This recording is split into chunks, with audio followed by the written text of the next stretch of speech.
On the TPP, I'm joined by Simon Lester. He is a trade policy analyst at the Washington think tank, the Cato Institute. We just saw the pictures from Auckland. It looks like everybody's all smiles. Break it down for us.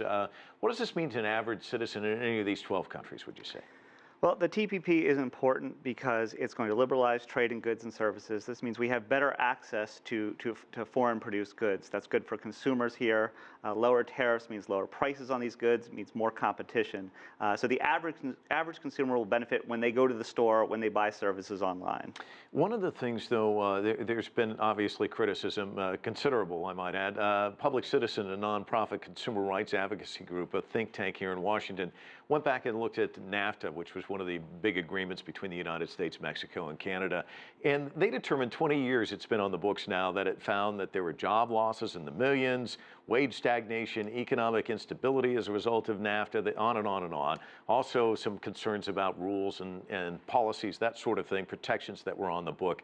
And they see that in itself as reason to oppose TPP. What would you say to them? I would be skeptical of jobs claims either from supporters or opponents of these trade agreements.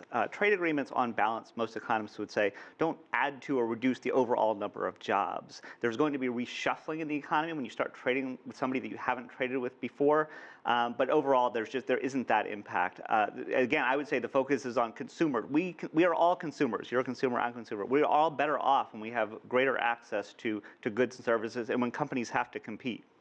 There were a lot of protests in Atlanta, as you're well aware, and some of the controversy dealt with the monopolies on these biological medicines. And one of the protesters said cancer and said that, quote, for thousands of women to die unnecessarily of breast cancer because of the TPP is a horrible, cruel, premeditated, and avoidable catastrophe. This is one of the things that's really come up, these patents and the fact that there won't be access to generics or that they'll be limited and the prices will be sky high. What about that complaint?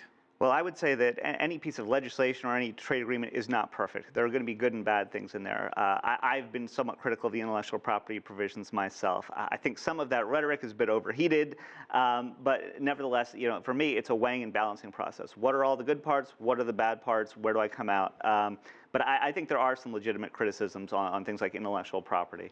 Let me ask you about here in the United States, because there's been so much about the TPP, whether it'll get passed. The Senate, Mitch McConnell, the Senate Majority Leader, we're not going to pass this anytime soon. You've got a political climate. You got all these people running for president, the view elsewhere instead of Washington. Where does it go here?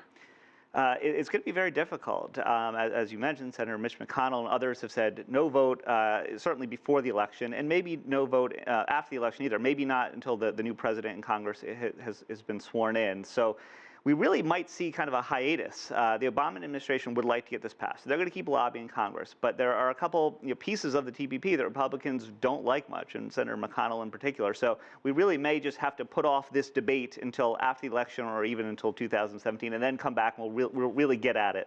Realistically, then, when do we look at this actually? You were saying, I'm a consumer, you're a consumer. Yeah. When do we go to the store and say, hey, wait, this is great? Is it going to be a long time? It could be 2017 or looks likely. Maybe that's the earliest, because you have to pass it.